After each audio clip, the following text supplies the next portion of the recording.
बनावट कागदपत्र तयार करणे हा कायदेशीर अत्यंत गंभीर गुन्हा आहे. कारण आयपीसी कलम 365 पासून 471 पर्यंत फौजदारी गुन्हा सुद्धा तुम्ही जर कुणाचं बनावट कागदपत्र बनवलं किंवा वापरलं तर तुमच्यावर गुन्हा दाखल होऊ शकतो. तसंच बनावट कागदपत्राद्वारे फसवणूक केली तर ती फार मोठा एक फ्रॉड सुद्धा ठरू शकतो. आणि आयपीसी कलम 420 चिटिंग अंतर्गत कलम 465 असेल, 467 असेल, 471 असेल, जी फॉर्जरी आहे, या अंतर्गत त्या व्यक्तीवर गंभीर स्वरूपाचे गुन्हे दाखल होऊ शकतात.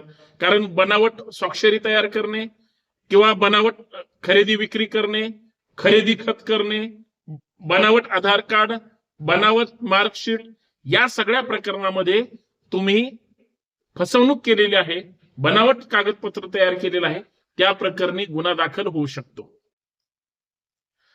आणि यामध्ये आयपीसी कलम 467 अंतर्गत आजीवन कारावासाची शिक्षा याच्यामध्ये लागू शकते.